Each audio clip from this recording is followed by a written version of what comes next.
When I closed my eyes, everything went silent. It was as if the world was holding its breath, and I stood on the threshold of an unknown door. My therapist continued speaking in a soft, calming voice, and I felt a strange peace mixed with a deep shiver. Now, let yourself fall into a memory. Let it come just as it is, and then the images began to appear. At first, they were blurry, then they became clear. I was inside a small stone-walled house. Dim light danced on the walls, flickering with the flame of a candle. I looked at my hands. They were small, but not the hands I knew in this life. Then I saw my reflection in a mirror. I was a young woman. My hair was dark and braided. One wore old-fashioned clothes.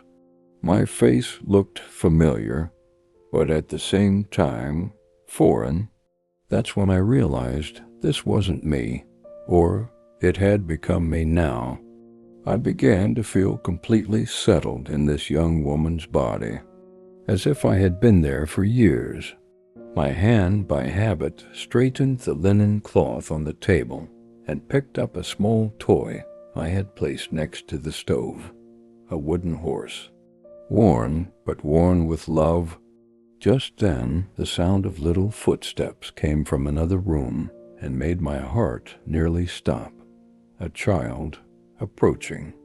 And then the door opened. A little girl, around 4 years old, ran toward me with her wavy brown hair bouncing.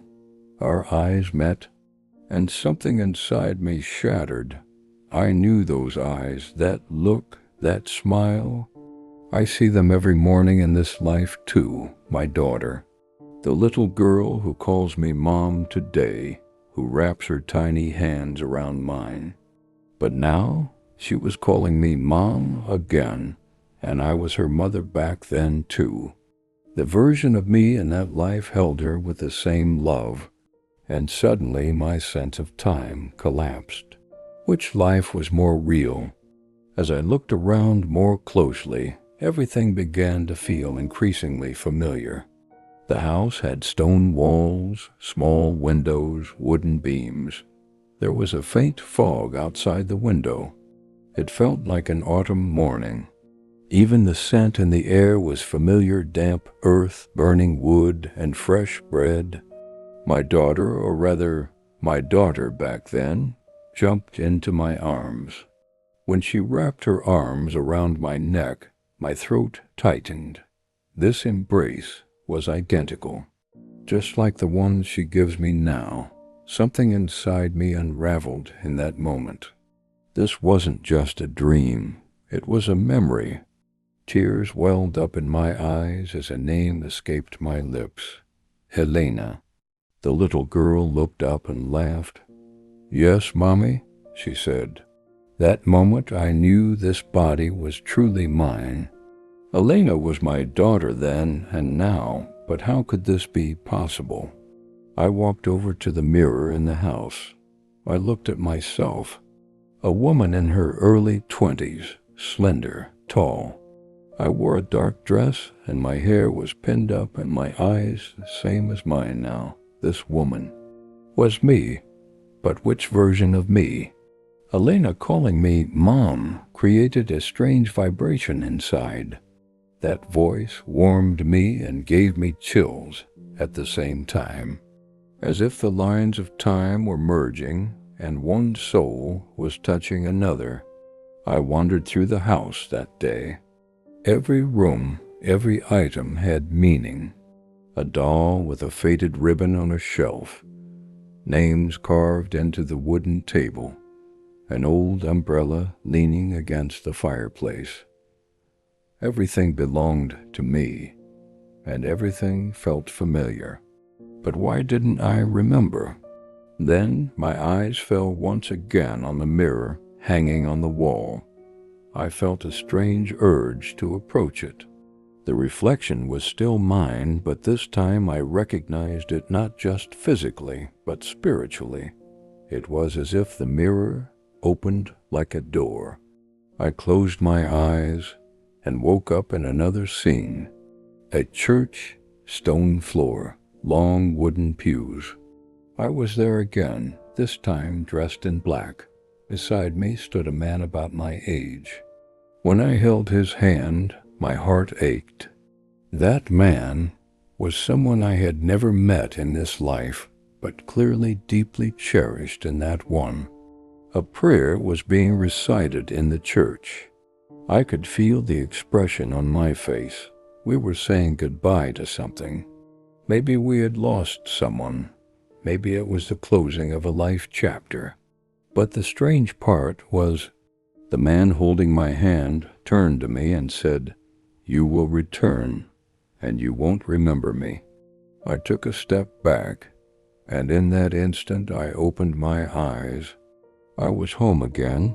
Elena was sitting by my bedside. "Mom, why are you crying?" As I wiped my tears, I realized something had changed inside me. I hadn't just awakened from a dream. My past had awakened. Elena calling me Mom no longer sounded like just a child's innocent word. It felt like an echo of a calling, a bond stretching from the past to the present. But this bond wasn't something that could be explained with just a dream or hypnosis. Somewhere deep inside, I felt a responsibility for this little girl that went beyond motherhood. I knew her. I loved her. But this love wasn't an ordinary affection. One night, while sitting in the living room, I found a box of old journals. On top of it was a name that didn't belong to anyone I knew, but felt overwhelmingly familiar. Celeste? I began flipping through the pages. The handwriting was elegant, neat, strong. Every word pulled me in, and there it was. Today I held my daughter for the first time. Her eyes are like the sky. There's a different kind of bond between us. I don't understand it yet, but I feel that one day I will. As I turned the pages, I found many references to Elena, but the writings felt almost like thoughts from today. And the most striking part was written on the last page. If I ever return to this world in another body and find her again, she may not remember me, but I will recognize her. By her eyes, her scent, not even her voice, but her soul. My daughter will always be with me. The handwriting trembled in the final lines. As my tears fell onto the page, I realized these writings were mine, but I had never written them in this life. So I was Celeste. That night, when Elena curled up next to me, she asked a question she had never asked before. "Do you ever cry in your dreams?" I shivered. I couldn't answer. But yes, most nights I woke up in tears, and I knew those tears didn't belong to this life. That moment I understood. She felt it too. Her small heart was hearing the same echoes as mine. While looking through a photo album together, she suddenly stopped and pointed to an old black and white photo. "This woman, was she my mother?" she asked. The photo showed a graceful woman with long hair. Her dress was old-fashioned, and her face was blurry, but I knew her. "No," I said. "She's someone your grandparents never met." But what I couldn't say was, that woman was me, back then, in that life. The next morning, I found a drawing at my door, clearly drawn by Elena. A woman and a child, sketched in red crayon. The woman wore a flower crown, and beneath it, the words, "I saw you as my mom again in my dream. I couldn't hide it anymore. I needed to get closer to the truth. I now knew I wasn't alone." Elena also carried this secret deep within her heart, and maybe this life was just a continuation. The true reckoning hadn't yet begun. That night, I made a decision. I wouldn't run anymore. Whatever the truth was, I had to uncover it. The next day, I booked a session with a regression therapist I had been following for a long time. There was a strange calm in her eyes. "Your questions brought you here," she said, "but the answers may not belong to you." The session room was dimly lit. The faint scent of incense made time feel ambiguous. I closed my eyes, my breath slowed. I heard her voice. "Now, we're going back. Open the door at the back of your mind, let the first image come." And suddenly, a rainy forest path appeared. Everything was muddy. My feet were bare. I wore an embroidered dress from long ago. I was carrying a little girl in my arms. Her hair resembled Elena's, but it was shorter, puffier. I was running. It felt like I was escaping from someone or something. And then a scream. The girl let go of my hand and ran. I shouted after her, but no sound came out. My chest felt like it was caving in. I wanted to cry out, "Come back," but time didn't let me. The therapist's voice came. "Now go deeper.